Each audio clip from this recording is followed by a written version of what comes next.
বুঝলাম সময়কে কাজে লাগিয়েছো বলে 20 বছর ধরেছো, 15 বছরকে কেটে দিয়েছো হারাম পথে। তুমি ওই সময় খালিকে কাটিয়েছো, অথচ আল্লাহ পাক রব্বুল আলামিন বলছেন বান্দারে তুমি নামাজ পড়ো নাই, রোজা রাখো নাই, তুমি আমার বিধি বিধান পালন করো নাই। দুই প্রকার বিধান রয়েছে, একটা বিধানের নাম হচ্ছে হুকুকুল্লাহ আল্লাহ সংক্রান্ত বিধান, অপর বিধানের নাম হচ্ছে মানব সংক্রান্ত বিধান। আর কিয়ামতের কোটে দুইটা পাল্লা বের হবে, দুই রকম বিধানের আল্লাহ হিসাবে নেবেন।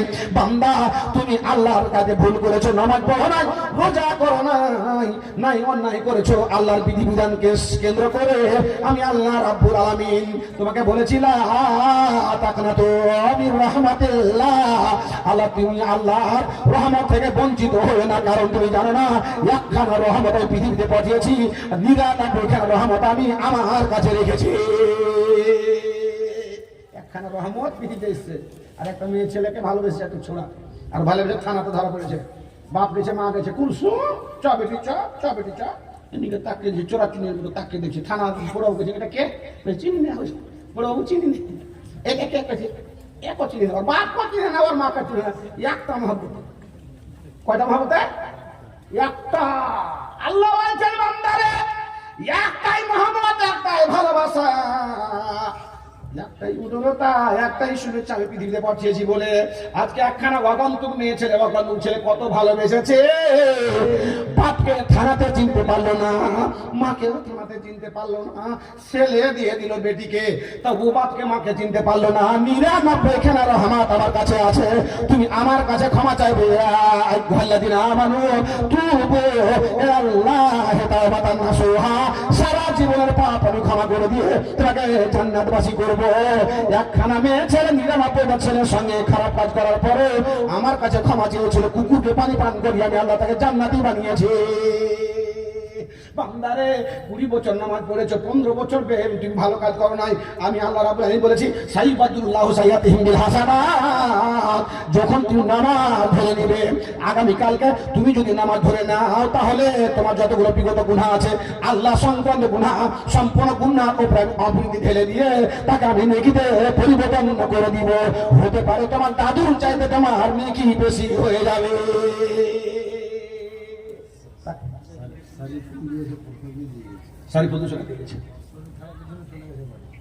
$200 মাত্র শরীর খারাপের জন্য, $500 ফ্রি ডাক্তার কাছে দিয়ে ফ্রিটা দিতে।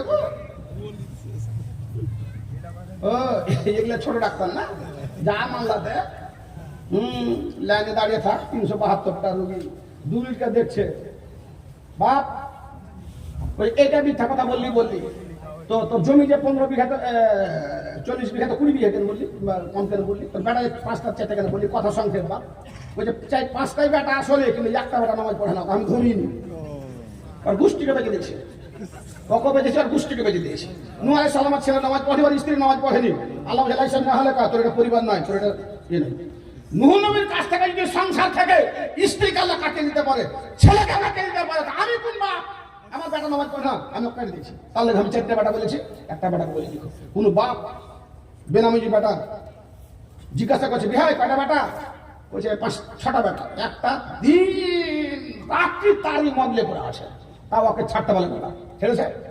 ছাড়েনি। আর আগে বললাম না, কারণ আমি তো বুঝতে পারছি না, ফকির চাহা বাক্তা আমি কালেকশন করতে হবে আমাকে, পূর্ণ হজ আমি করতে পারি না। ভাবজান ও বয়সটাকে, সময়টাকে ধরেনি, যেটা সময় আল্লাহর বিরুদ্ধে বই করেছে। আর আল্লাহর বিরুদ্ধে আল্লাহর সময়টা যখন কেটে নিয়ে আপনার নিজের সময়টা ঢুকিয়ে দিবেন, তখন আল্লাহ দুটা জিনিস দিবে আপনাকে, একটা ব্যস্ততা বাড়িয়ে দিবে, আর দ্বিতীয় আপনার বরকতটাকে বাড়িয়ে দিবে।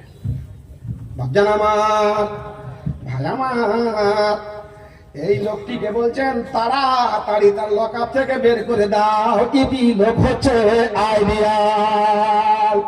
বাদশা নামদার স্টেজে নিয়ে আসার পরে তাকে মালা পরিয়ে দিয়ে তোহফা তাহেব দিয়ে বলছে, বন্ধুরে আল্লাহ রাব্বুল আমিন এই কথাই বলেছিলেন, ইউকাল্লিবুল্লাহু আল-লাইলা ওয়ান-নাহারা ইন্না ফি যালিকা লাআয়াতান লিউলিল আলবাব।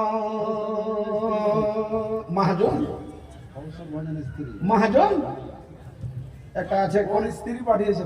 মহাজনের স্ত্রী। মহাজন করে দেবো। স্বামী যদি মহাজন হয় তো ওর কাছে টাকা কম আছে। হ্যাঁ, নরেন্দ্র মোদী যখন টাকা ব্যান করেছিল তখন না আসল দিকে ধরা পড়েছিল। কার কাছে 1000 টাকা লুকা ছিল দিয়েছে হাজির হো হো টাকা ই করেছিল তুমি নেই ভাঙিয়ে দিয়েছ। দেখেছে হ্যাঁ তুই ধরা পড়ছিল না, এখন ধরা পড়েছিস, অটোমেটিক ভাবে ধরা পড়েছিস। তো আমাদের এতে আছে কোম্পানি, কিছু ঢের পানি, কিছু মহাজন। মহাজনের স্ত্রী 500 টাকা দান করেছেন। আলহামদুলিল্লাহ। বাদ জান আমার সময় আর কয় ঘন্টা আছে? আর 1.5 ঘন্টা পরে আমাদের জীবন থেকে 1টা বছর কেটে যাবে। বন্ধু ছেলেকে রুখতে পেরেছেন, ধন্যবাদ, স্যালুট আপনাকে। পিকনিক খাবে, আমি একটু কথা বলছেন, ফালিও আলা আসান এমাতি, আর ধন দিয়েছে, সম্পদ দিয়েছে, আপনি বাড়িঘর করছেন পরিষ্কার পরিচ্ছন্ন, আপনি বাথরুমে কেন টাইলস বসান আপনি বলতে পারবেন কেউ? একদম বেড়ে 500 টাকা দেবেন। এব্রাহিম 400 টাকা। বাথরুমে কেন টাইলস বসাই দেবেন? নোংরা জায়গাতে হয়। আচ্ছা উত্তর? আমাকে উত্তর দেন। আমরা হারাম করা বক্তা আর ফতোয়া ফারাজ করি না। যুক্তি, তর্ক, হাদিস, কোরআন গবেষণা করে কথা বলতে হবে।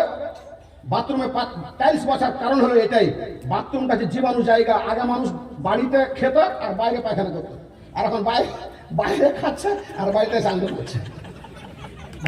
পায়খানা, এই পায়খানা থেকে জীবাণু নোংরা বের হবে। বিনু চাপ্পলে পায়খানা থেকে যাবে না। কি বললাম? ছোট ছোট বের ছেলে বিনু চাপ্পলে যায় না। মা খালা বিনু চাপ্পলে বাথরুমে যেতে দিবেন না। কেন কি বলেন তো? এটা ভাইরাস থাকে পায়খানাতে, এই পায়ে ঢুকে যায়, আর ঢুকে গিয়ে অসুখ হয়, অসুখ ধরা পড়ে না। আর এই টাইলস যদি বসান, ভালো মার্বেল টার্বেল বসান, ওই জীবাণুগুলো অ্যাটাক করতে পারে না। তার জন্য একটু টাইলস বসান। আমার একটা বিয়ের লোক ছিল, বাথরুমে ফ্যান বসে দিয়েছে উপরে। আমি বলছি যে ফ্যান কেন বসালি? বাথরুমের গামলাতে পায়খানাতে হাওয়া মিশবে, মিশে আরো তো কম বলে না খাইছে ঢুকবে। আরে মতো বলি